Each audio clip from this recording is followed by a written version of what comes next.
must absolutely have the illusion of independence and self-determination. We have a problem then. We have a problem that to really, really be independent, to really be an individual, which in psychological terms is called individuation, that's difficult for most people. It's kind of tough. It requires work. It requires, you know, to think and act in moral ways, and oh, that's just too much trouble. I wish there was a halfway, you know, stage. So the media goes, what there is, we'll sell you the fashion of independence. You can buy into this. You can be a goth, a punk, you know, you can be straight, you can be gay, you can be macho. We'll sell you all sorts of images to decorate your inauthentic life. And that will pacify you, because there is a voice that's kind of screaming inside of you that you're not living an authentic life. We know that. We know that's a tough voice to live with. But you also can't really do anything about it because, you know, you're lazy and you're weak. And you realize what you would have to sacrifice or lose if you really took the true moral way. The way of selfhood and the way of finding out who and what you are. We know that's difficult for you. So what we'll do is we'll manifest a bunch of simulacras. We have a whole industry creating false personas. But if you buy into that, and it's very easy to do that, I mean, it's just a matter of going down to the hairdresser and culling your hair pink and wearing a couple of earrings and get a few tattoos and, you know, having a big t-shirt with anarchy written on it. But you're the last person who even understands what true freedom and anarchy is. But don't worry about that. You know, well, the world is full of those kinds of people, isn't it? But do you see it as being any more free? If that was ever going to solve the world's problems, what happened in the 1960s when everybody was free, quote unquote? Where's the love now? Did it stop wars? Did it stop evil men ruling the world? Did it stop genocide? Did it stop the mutilation of animals and abattoirs? Tell me what one thing that the hippie movement or the punk movement of the 1970s achieved. Well, I'll tell you what they achieved. The leaders of the punk movement are living like pashas and maharajas in million-dollar houses over there in Bel Air and also in Los Angeles. You know, Billy Idol has a fleet of Harley Davidsons. That's what happened. You know, that's what happened. But they're wearing a hammer and sickle. We're for the people, peace and love, CND, all that shit, you know, utter nonsense, utter nonsense. Maybe the man from within who's completely incognito, who's working within the system, you know, suit and tie, you know, would never you'd pass him by on the street, maybe those people will do more damage to the evil status quo than all those hordes screaming for reform, you know. Because it's not just a mass of people label reading, running away into these inauthentic models.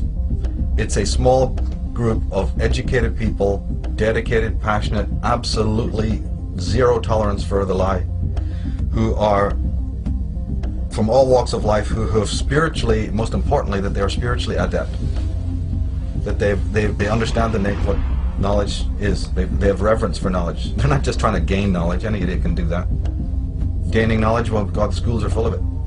No. It's a matter of loving knowledge. That's a big difference.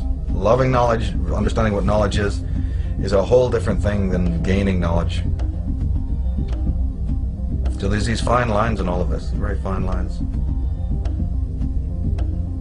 And if the knowledge has to be empowering and changing you first, how can you do anything to change another world? Or maybe you don't even have the right. Maybe we're on the complete wrong subject matter altogether. How does anyone even think that they have a right to involve themselves in the life or the lifestyle of anyone else? If you really think about that, you'll find that it's pretty preposterous. But at the same time, you do have the right to fix your own life. That, at least, we know is an absolute. You have the absolute right to work on your life. You have the right to make any of the choices that you want to make. So then my work sort of really focuses on that and doesn't stray from that. If it is true that the Illuminati, the child molesting priests, the Templars, and all of these people, what would we think if it is proven or found out that each and every one of these people has the perfect right to do what they are doing, and that you in fact have really no right to tell them or anyone else what to do? What happens if that turns out to be the spiritual law, and that the only thing that you have the right to do is to change your own life regardless of what anybody else is doing? Well, then we have a problem, because the whole world is running around doing exactly the opposite. Everyone's running around fixing all of these other people and waving placards and getting reforms and getting to change this and do that, or we'll lock you up, and society will go through these cycles in which you have a little bit of good, a little bit of bad, a little bit of dark, a little bit of light. And yet the real work is about you taking care of your own house, your own garden. And if everybody did that, you know, unseen forces would come to aid.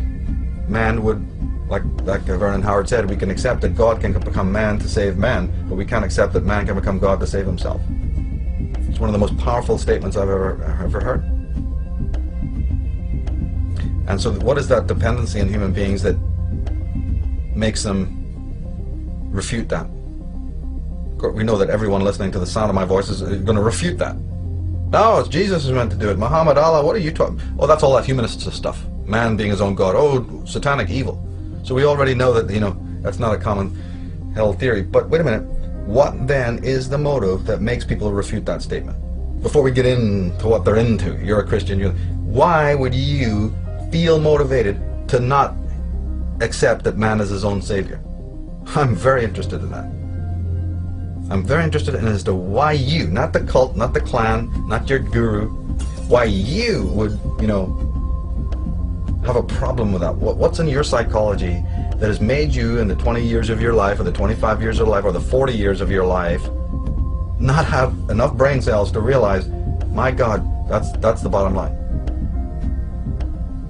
Because in my opinion, if you don't accept that, you are an unsane person. You're not insane, you're unsane. You're toxic, and you know, you need to be quarantined or something. That's really the long and short of it, in my opinion. Then I want to get the crucifix out. As soon as I hear that somebody is, you know, thinking that another authority, another person, has the rights over their mental and emotional and attitudinal and psychic life, I'm worried about that person. Because I know that person has got some very serious psychological and existential problems. Right off the bat. Right off the bat. Then that person is going to be, you know, a herd, part of some herd, or will be a controller of a herd, or will be manipulated by the herd, or whatever you want to call it. But that person is not going to end ever. You're never going to find that person, you know, in doing good in the world, real necessary good at all. It's just a contradiction in terms. It's impossible. They may be sold the illusion or the delusion that they're doing wonderful work because they give to Live Aid or the next stupid charity that pops up out of the woodwork, you know. They were there. Great, you were there, yeah. Well, we had Live Aid, didn't we? When was that? 1982 or something? You know, did the world get any better? No, all that happened is Bono and Geldof got on their best clothes one day and walked off down there to Buckingham Palace, got on their bony knees and said, thank you, Mom, for their little award. Okay, that's what happened. And their kids will go to good schools and they will have, you know, $1 million hotels and they'll have the best time of it because they're sellouts. They're people who sold out or were already working for this cult of Dionysus, people's champions, in order to lead you away, just like in the Monty Python Meaning of Life. Follow Andre, the waiter. He's got something to show you, so you go up down some streets, over here, up some alleyways, come on, through a bunch of parks, take you on a 15-minute tour nearly there now. to show you something. See that? It leaves you up in an empty field. Much of a philosophy, I know. Fuck you. And then gets angry with you. Fuck off. You don't think it's very much. Don't come following me. Yeah. So keep on following Andre. That's what every guru, every priest, every politician is telling you. It's all tomorrow. Every scientist, you're going to have it tomorrow. You're going to have it tomorrow. You can't have it today. Because we don't live in the now. We live in tomorrow's world. Tomorrow doesn't even their own science proves tomorrow doesn't exist, but they're going to tell you it all exists in tomorrow. So the fundamental line is discover that there's a hidden hand, mind controlling the world, operating to keep you down.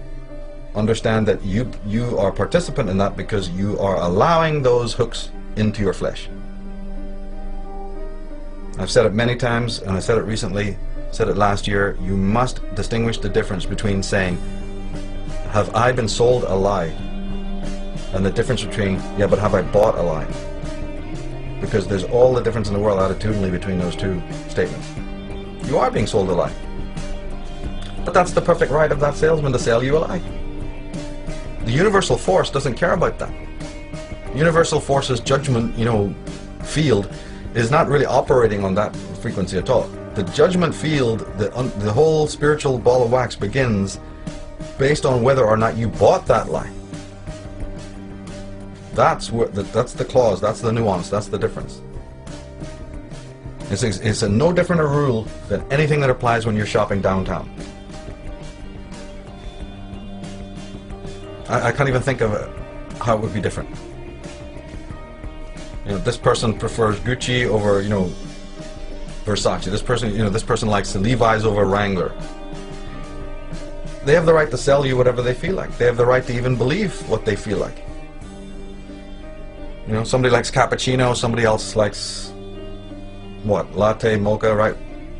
Choice must be there. The decision is yours. But where the real moral component comes in is what you bought and what you put your energy into and what you gave in exchange for what you bought.